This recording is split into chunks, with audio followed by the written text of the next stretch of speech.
very good morning to all of the viewers who are viewing this video today.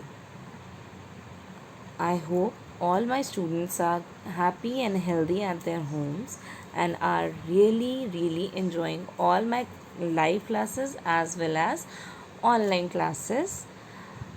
I am your Sanskrit teacher Jaya and I welcome you all in our today's class.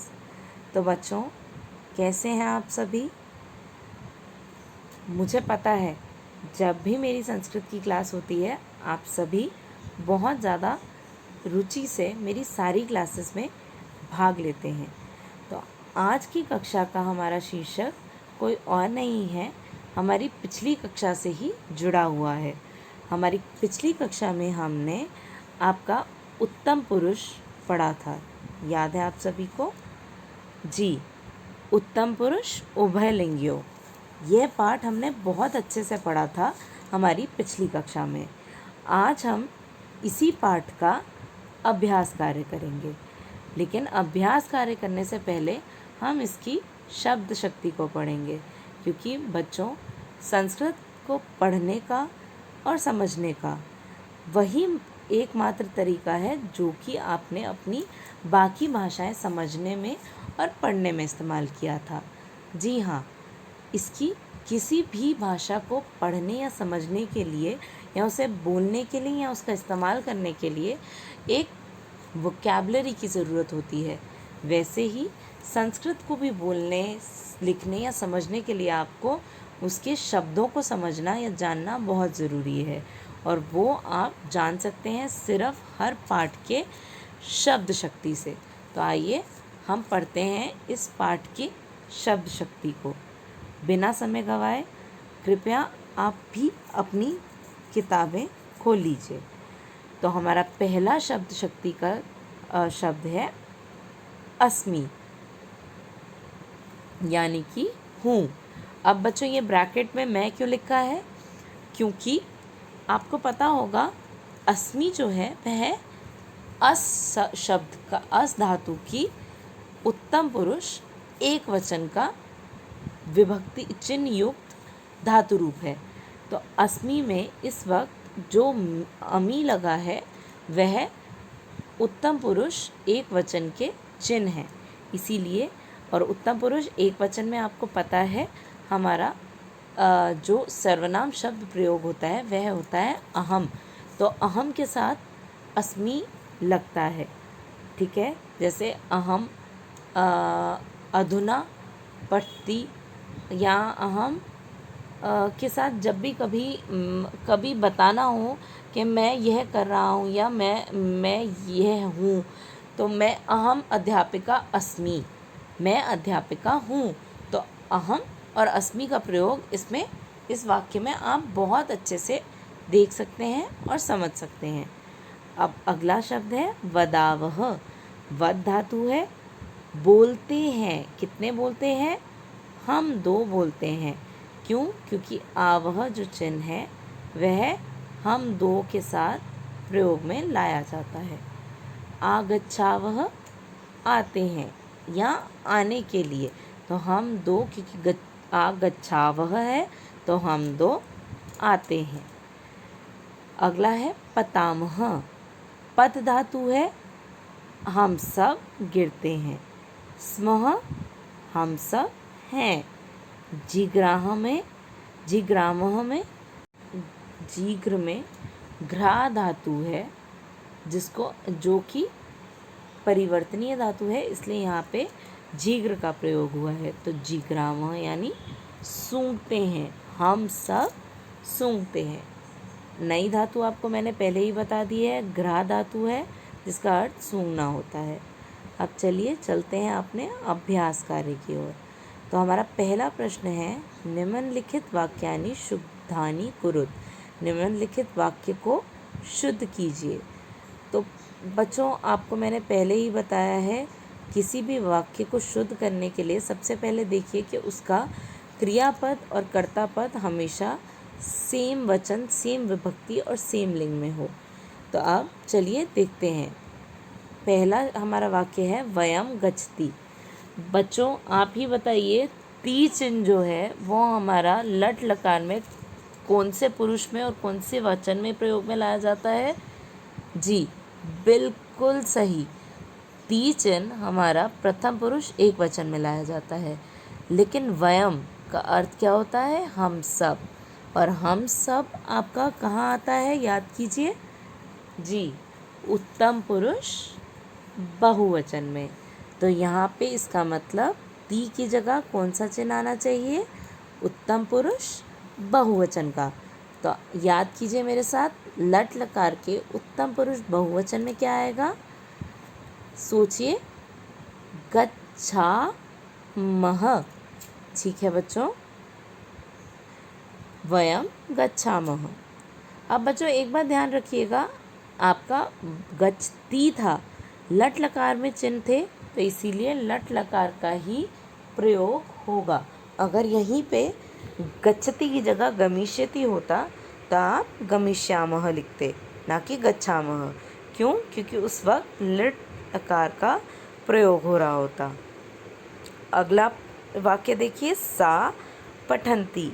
अब सा जो है वह कन्या वाला वह है, लेकिन तब भी वह कन्या एक कन्या की बात होगी। यहाँ पे पठन्ति जो है वह वे सब के लिए प्रयोग में लाया जा रहा है, तो ये वाक्य अशुद्ध है। तो क्या आएगा? सा पठति। अगला देखिए, मृगः धावतः। मृग एक है तो क्या आना चाहिए? धावती। मृगः धावती। चटके। चटके जो हैं दो चिड़िया की बात हो रही है। आपको बताया था मैंने, आकारांत जो शब्द होते हैं वह सब किसकी तरह रूप चलते हैं उसके? लता की तरह। तो लता का आप प्रथमा विभक्ति अगर देखें तो क्या आता है? लता, लते, लताः। तो चटका, चटके, दो चिड़िया, तो कूजंती नहीं आएगा, क्या आएगा? कूजतः। ठीक है बच्चों, कूजतः का मतलब होता है दो चिड़िया चहचहा रही हैं। कूजने का मतलब होता है चहचहाना। अगला देखिए, युवाम चलसी। युवाम मतलब तुम दो, तो तुम दो के साथ चलता है तो नहीं आएगा, तो क्या आएगा? तुम दो चल रहे हो, तो चलतः। आगे देखिए, फलानी पततः। अब फलानी बहुत सारे फल हैं और यहाँ पे पततः का जो चिन्ह है तः वह द्विवचन का है, तो उसे द्विवचन से बदल के हम बना देंगे बहुवचन का, क्योंकि फलानी बहुवचन है। तो फलानी पतंती। अब अगला देखिए, तौ कूर्दंती। तुम दो सब कूद रहे हैं, ये तो गलत वाक्य हुआ, तो क्या आएगा? तौ कूर्दतः, क्योंकि तुम दो कूद रहे हो। अहम हस्ती, गलत हो जाएगा। आपका हस्ती में ती चिन्ह है जो कि सह के साथ लगना चाहिए था, तो यहाँ आ जाएगा अहम हस्मी। ठीक है बच्चों, आशा है पहला प्रश्न आपको अच्छे से समझ आ गया होगा। अब बच्चों यह जो पाठ है, यह जो आपका प्रश्न है, इसमें आपको किम शब्द रूप का प्रश्न निर्माण में प्रयोग करना है। अब प्रश्न निर्माण क्या होता है बेटा? जब आप कभी भी आपकी WH फैमिली यानी कि when, what, where, why, how, इन सब का यूज़ करते हैं किसी भी वाक्य में उसे क्वेश्चन बनाने के लिए, तब आपका प्रश्न निर्माण होता है। जैसे आप देख सकते हैं, सह फले खादती, वह दो फल खा रही है, तो वह क्या खा रही है? तो बच्चों अब फल जो है हमारा नपुंसक लिंग है, तो उसका जो बदल के आपका किम शब्द रूप प्रयोग करके आएगा वो क्या होगा? सह के खादती। मैं सही कह रही हूँ बच्चों? आप एक बात हमेशा ध्यान रखिएगा, अगर आपको कभी प्रश्न निर्माण आए और आपको समझ ना आए कि आपको क्या लिखना है, तो हमेशा कौन सी विभक्ति लगानी है, तो हमेशा देखिएगा जो शब्द आप हटा के किम शब्द रूप के विभक्ति या वचन के साथ रूप लगा रहे हैं, उस शब्द में जो विभक्ति है वह ही आपके किम शब्द रूप की विभक्ति बन जाएगी। जैसे यहाँ पे सह फले खादती था, तो सः की खादती हो गया। गीता पुस्तकम पढ़ती है तो गीता किम पठती। उसके बाद ते लिखानी लिखंती, ते कानी लिखंती। तो आप देख रहे हैं कितना इजी है कि पुस्तकम में कम म था तो हमने किम लगा दिया, लिखानी था तो हमने कानी लगा दिया। छात्राः दुग्धम पिबन्ति, छात्राः किम पिबन्ति, मतलब छात्राः दुग्धम की जगह क्या आ गया, किम आ गया। सिंपल। किम पिबन्ति, क्या पी रहे हैं। ठीक है बच्चों, अब आइए आगे चलते हैं। यह भाषा अवमोदनम का जो प्रश्न एक है यह बहुत ही सरल है। आपको बस कुछ नहीं करना, आपको खाद में सही चिन्ह लगा के और अहम के साथ जो रिक्त स्थान है उसमें लिखना है। तो अहम के साथ आपके कौन से चिन्ह आते हैं, याद कीजिए लट लकार के। ती तह अंति सी थ आमी आवह आमह। अहम जो है आपका उत्तम पुरुष का एक वचन का सर्वनाम शब्द है, तो अहम खादामी। ते डैश पठ के साथ, तो वे सब पढ़ रहे हैं, तो पढ़ रहे हैं कि संस्कृत क्या होगी, पठंती। अगर ते की जगह आपका, वैसे एक बात देखिए, यह जो ते है इसमें आप अगर पठतः भी लिखते तब भी सही होता और पठंती लिखेंगे तब भी सही होगा। अब ये आप सोच रहे होंगे कैसे, तो मैं बताती हूँ। अगर ये ते आपका महिलाओं के लिए प्रयोग में लाया जा रहा है तब आपका पठतः हो जाएगा, लेकिन अगर यही ते आपका पुल्लिंग में प्रयोग में आ रहा है और बहुत सारे को दर्शा रहा है तब आपका पठंती आ जाएगा। यूयम मतलब कि तुम सब क्या करो, लिख रहे हो, तो लिखत। युवाम डैश। बच्चों अभी हमने यूयम पढ़ा, तुम सब, तो युवाम तुम दो, स्मृ मतलब याद कर रहे हो, तो स्मर्थः, तो मतलब आप तुम दोनों क्या है, समर्थः। बच्चों आगे देखिए, वयम डैश नम में लगाना है, तो नम आपका वयम हमने अभी अहम पढ़ा था ऊपर उत्तम पुरुष के एक वचन को, यह हो गया हमारा बहुवचन। तो बहुवचन के चिन्ह क्या होते हैं, नमामः। ताहा डैश, तो क्या आएगा बच्चों, ताहा भ्रमंती, क्योंकि सा ते ताहा, तो सा ये ताहा जो है वे सब कन्याएं घूमने जा रही हैं, ये घूम रही हैं, तो ताहा भ्रमंती। ठीक है बच्चों, आगे देखिए, आगे आपको करना है अगले प्रश्न में शब्दार्थ मेलनम। तो शब्द को अर्थ से मेल या मतलब मैच करना है। यूयम मैंने आपको बताया किस लिए यूज़ में आता है, तुम सब के, तो हम यूयम का अर्थ लिखेंगे तुम सब, वयम का अर्थ लिखेंगे हम सब। गजाहा का मतलब होता है बहुत सारे हाथी, तो गजाहा का मतलब बहुत से हाथी से मिलाएंगे।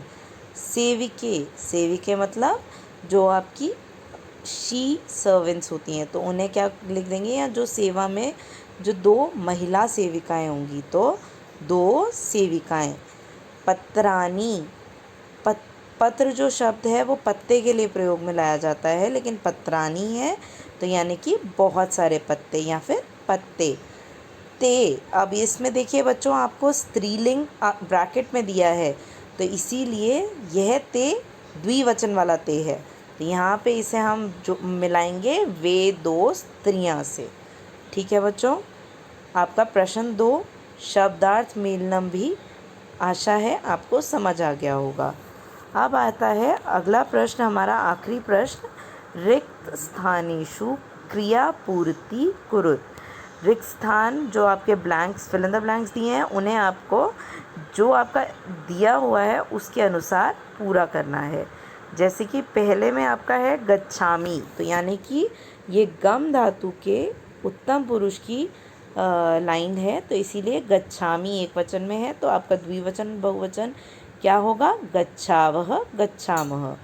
उसी तरह पठसी मध्यम पुरुष की लाइन है जिसका एक वचन पठसी दिया है, तो द्विवचन में आएगा पठथः और बहुवचन में पठत।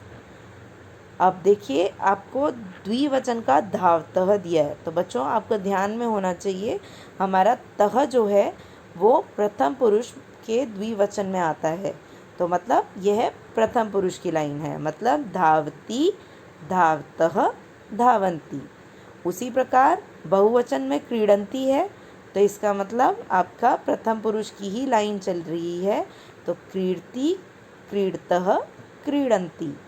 अब पश्यामी मतलब दृश धातु का आपका उत्तम पुरुष की लाइन है, तो वही लिखा जाएगा पश्यामी, पश्यावह, पश्यामः। आखिरी देखिए पिबावह। बच्चों ये कोई ट्रिकी क्वेश्चन नहीं है, सिंपल सी बात है। पिबावह आपका पिब धातु है जिसकी उत्तम पुरुष की लाइन है, तो पिबामी, पिबावह, पिबामः।